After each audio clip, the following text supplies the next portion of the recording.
Well, first thing, my name's Aaron Guyman, president of AGC Incorporated. We're an excavation company that specializes in civil engineering work. So anything from utilities to roads to parking lots to bike paths like we're working on this, stream channel restoration, Forest Service work. We pretty much do any work that involves civil engineering excavation.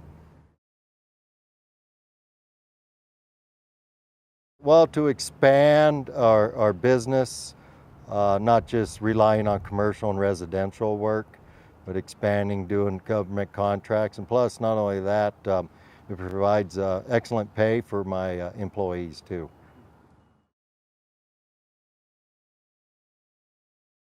Well, I guess the biggest challenge is getting your foot in the door where a lot of these people get to know you, especially on different bids. It could be like an RFQ or an RFP.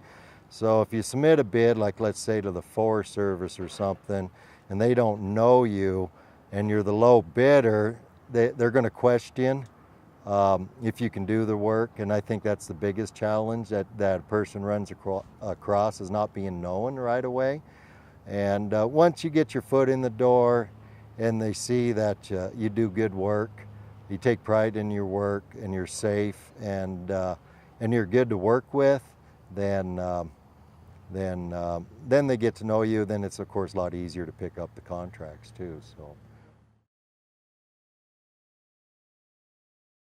well, with Doug here, of course there's many different different contracts from, let's say, the Viper or the fire, because we got our equipment on the fire services too.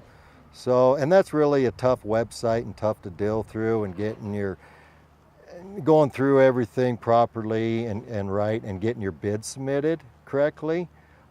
He's really good at that. So if you got any questions or you need to kind of see where other people are at as far as what they're bidding, like let's say on the fires, it kind of gives you a good idea on so you're not too low and you're not too high and you're fair in the market.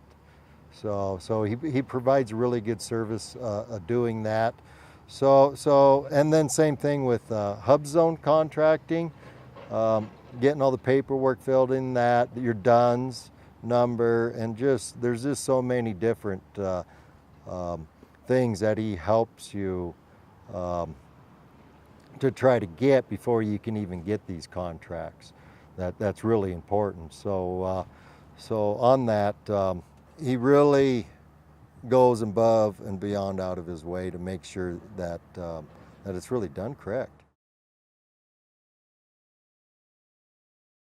Oh, absolutely, because like I said, you got different proposals you got to do, way to write it out, because you got to sell yourself basically.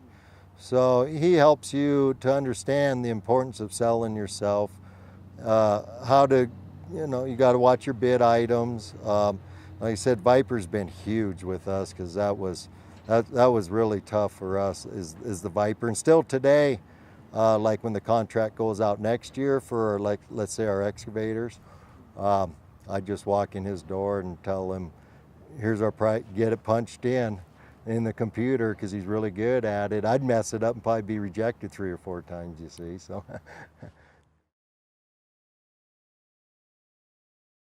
Well, they're going to expand your horizon too. So if you're a good excavation contractor and have pride in your work and not scared to travel either. I think if you don't want to travel, you're going to have problems. But and the other thing, being your own general contractor too. If that's something that you desire to do, to go out and go after a bike path like we're working on here, or something like that, that's what you need to do instead of just subcontracting out. So